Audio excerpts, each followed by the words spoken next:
Hello there. Liz Truss has just flown up to Balmoral to be anointed the new Prime Minister of the UK, and the Irish government is straight away lecturing her over the Northern Ireland Protocol.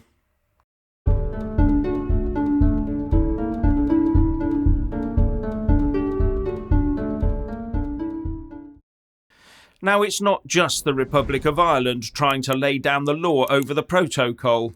No, the EU Commission has been at it too. Now, talking to RTE, the Irish Foreign Minister Simon Coveney said, "I think the last thing Britain wants and needs, and certainly Ireland wants and needs, and it's the same across the EU, is a trade war between the EU and the UK." So there you go. The UK is expected to do exactly as we're told, or there'll be a trade war. Be in no doubt this is a veiled, or unveiled, threat.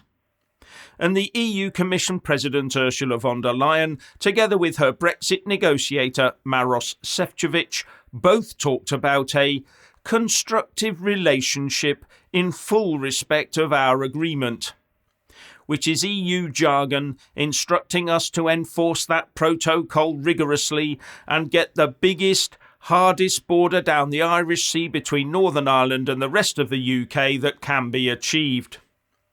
I say stuff 'em. Now, everybody who's anybody to do with this understands that the protocol is damaging the peace process and does not protect the Belfast Agreement where the unionist community is concerned, when the whole point to having the protocol is to protect the Belfast Agreement and the whole peace process. So something has to change. Now, there are 4 ways to address this. Renegotiate the problematic parts of the withdrawal agreement and protocol, if not the whole thing. But Brussels refuses to countenance this. 2. Scrap the whole withdrawal agreement, or at least the protocol part of it, and at least the unionist community will be happy. 3. Trigger Article 16 judiciously to remedy any concerns the unionist community might have. And 4. Sign the whole UK up to EU single market rules so that the need for the protocol goes away. There's your basic choices. Now, Brussels, Dublin and the Remoaners in Westminster want to use that last route, force the UK to accept rule by facts from Brussels. Therefore, absolutely any EU-sponsored solutions, other than enforcing the protocol to the letter, will require the UK to cede sovereignty over its own business. They want to enforce the protocol as harshly as they can to try and force Liz Truss to cave in, roll over and start signing up to single market rules so that trade can once again flow freely between Great Britain and Northern Ireland. And this talk about a trade war is their first salvo.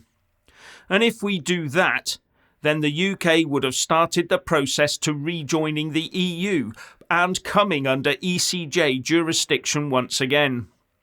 Down the slippery slope to serfdom, with Labour, the Greens, the Lib Dems and the SNP all cheering from the sidelines, and that should tell you all you want to know.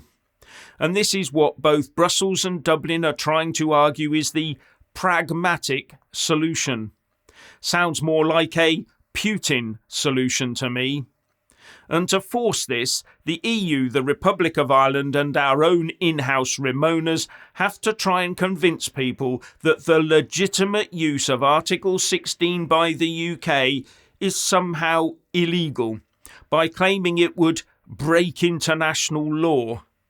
But Article 16 lives within the protocol and the withdrawal agreement, so it is international law. And when the requirements for using Article 16 are met, which they are, then the UK can legitimately use it. To put it in EU speak, they should have full respect of our agreements too. And I would argue that delaying its use is detrimental to the UK, so it is the UK government's duty to do so, and do so with rapidity, because whatever the EU says to our face, they mean to do our nation harm if we let them.